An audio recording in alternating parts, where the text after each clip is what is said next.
resentment is there's a bunch of people out there that have these lives that are deeply unsatisfying, because I think somehow or another, through momentum and just through just things falling into place the way they are, and people trying to fit their lives around the way these pieces have fallen into place, there are so many people that are working all day long doing something that is deeply unsatisfying and almost painful to them. Yes. If you make furniture for a living, and you feel a great satisfaction out of that, and you sell that furniture, look, man, making furniture feels good. If you can do that, you could cut those corners perfectly and sand everything down nice and stain it, and then it's done, and you get the satisfaction, and you sell it to someone, and that pays your bills. That is infinitely more satisfying than being stuck in some fucking cubicle working for someone that you don't want to work for, having to have these stupid fucking office meetings, talking to people in human resources, sitting down with your supervisor where they evaluate your job performance, and you're not really, you really need to be enthusiastic about this company. This company is your future. This kind of like, you're like, fuck, kill me now.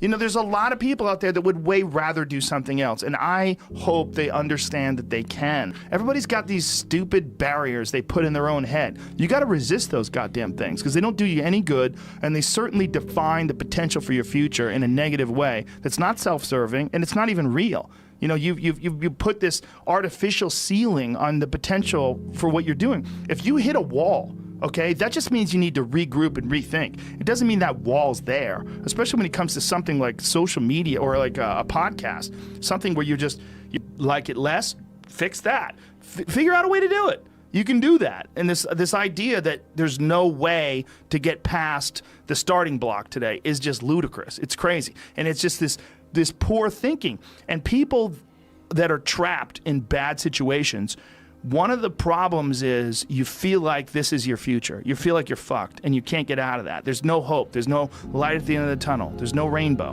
And if you feel like that, that alone can be incredibly defining and limiting. But if you look at yourself objectively and say, okay, I kind of am fucked here. I'm in credit card debt. I'm working in a shitty job. I don't like what I'm doing, but I have some ideas. I need to feed those fucking ideas. I need to feed them and water them, and I need to set aside a certain amount of time every day to just try to make those things happen. You can do that. Wondering why other people's success, or wondering why other people are successful, is the refuge of losers. Wondering why other people are successful. Like, who gives a fuck? You can say you think it sucks, but to spend time wondering why someone is successful and hating on someone being successful, it doesn't do any good. It's like, what is that old expression that jealousy is, it's a poison that does the opposite of its intended, is that your mind, you have a certain amount of bandwidth. This is why I don't read Instagram comments or Twitter comments or YouTube comments. Like, I don't have any time. If I read them, it's an accident.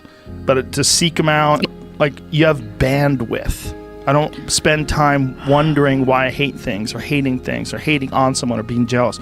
You have, let's call it units. You have 100 units of bandwidth in your mind. So that means there's 100 units that you can spend on things you care about, or you could let your mind be occupied by some stupid fucking Twitter feud that you're in with some idiot that you don't even know, and you could spend 30% of your Twitter bandwidth or your mind bandwidth on this, and then you only have 70% for the things you love. And then maybe you're involved in some fucking relationship with someone who's an idiot, and you're arguing back and forth with them. Well, there's another 30% that's gone. Now you have 40% left. You have 40% for the things you love instead of 100%. But if you only concentrate on the things you care about that mean something to you, and I think that there's a lot of people out there that think somehow or another you're going to get to some place where you're living in silk sheets and you're getting your toes done while someone's dropping grapes into your mouth. I don't want that. I've never wanted that. That guy's not going to be happy. He's going to be bored. An hour into the grapes, you're going to get those fucking grapes away from me. Stop painting my toes. What am I doing in this bed? I got to do something. I'm not stimulated. The human organism, the animal that we are, needs constant stimulation because it evolved trying to find food and escape enemies. and find shelter, escape nature, escape the elements, try to survive. And this is the great joy that you have in taking care of your children, that you can protect your children from the elements and the enemies and feed them. And it's also the great sadness that you see in losers. When I see a loser, I see some guy who's 43 years old, lives in his parents' basement, and he fucking hates the world. I'm like, that was a baby. Man, this is a baby that somebody just gave shitty nutrients to, whether it's nutrients in the forms of food or in the form of thoughts and ideas and examples, and this kid developed these horrible self-defeating patterns of behavior that have led them to this point where they're this middle-aged person with no future and no idea of how to get out of this rut, and probably never will escape it, and might just wind up sucking on a gun. You know, I mean, this is the world that we live in today. And I think part of that world is because we have been fed this line of horseshit that you're supposed to seek comfort. And I don't think you are. I think you're supposed to seek lessons, and you're supposed to seek difficult tasks and accomplishments. And through those things, and through doing things that are hard to do, even if it's just a fucking 90-minute hot yoga class.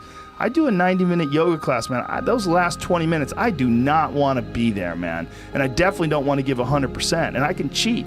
I can kind of half-ass it. I can. But if I don't, and I get through it, when that time is up and the lady says namaste and everybody gets up, I'm like, fuck, man, I made it. You know, I lost 15 pounds. My fucking yoga mat is drenched to the point where I could literally wring it out and fill a jug up with water.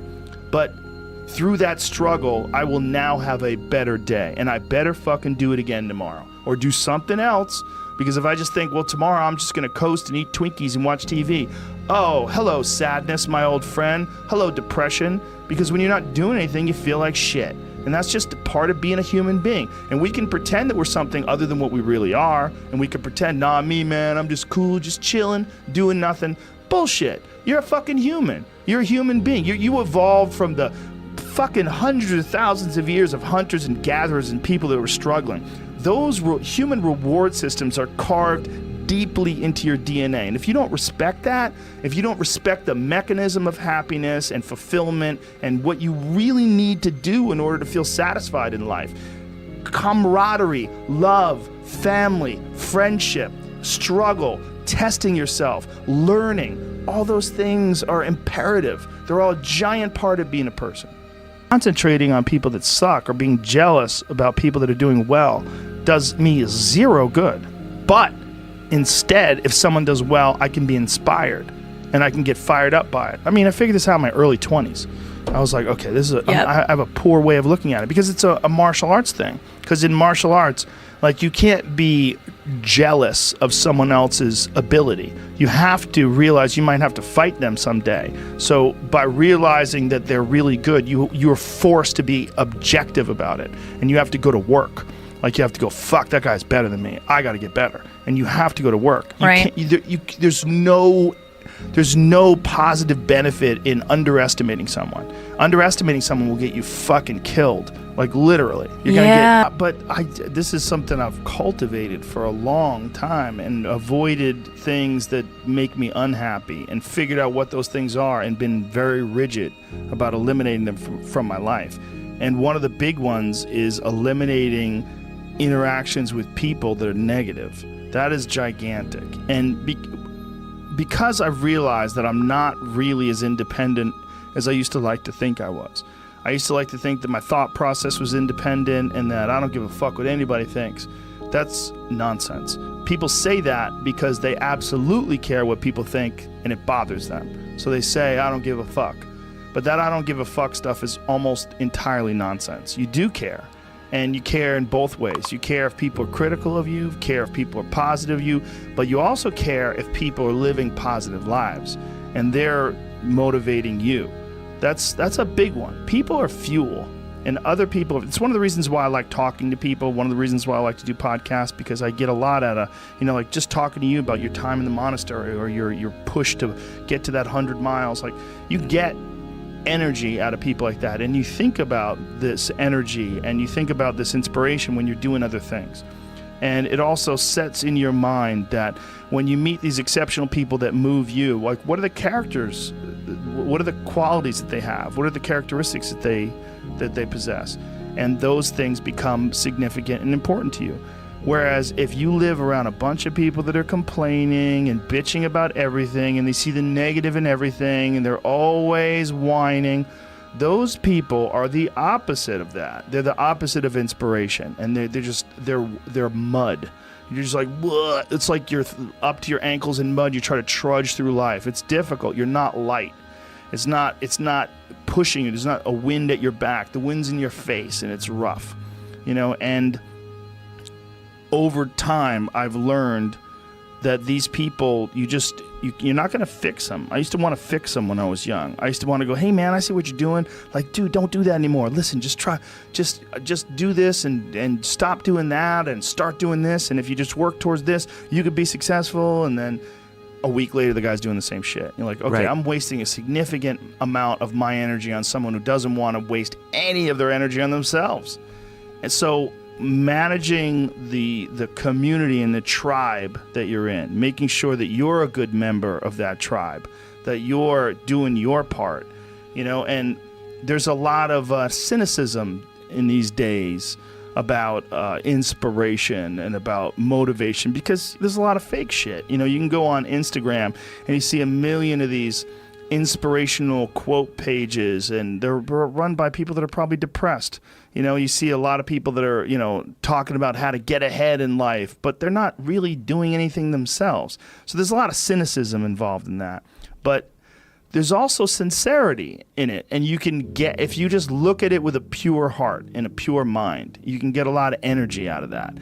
And when you're around happy, inspirational people that are successful, it makes you feel better and you get inspired. And if you act on that inspiration, your life will be more fulfilled. And it's not just inspirational in terms of financial success, but in terms of doing difficult things, whether it's running 100 miles, it doesn't pay you a goddamn thing other than the wealth of the knowledge that you can push yourself to such an extreme.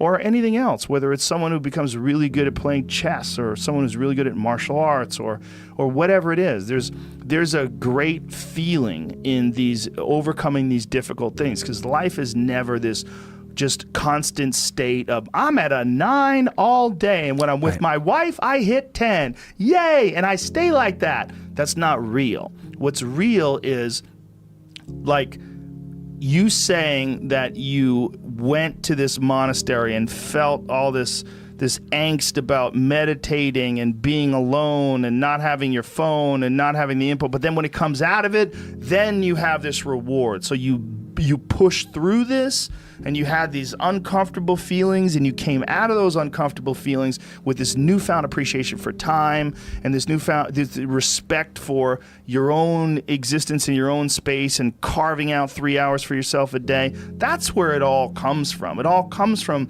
life lessons, and the lessons are learned through struggle.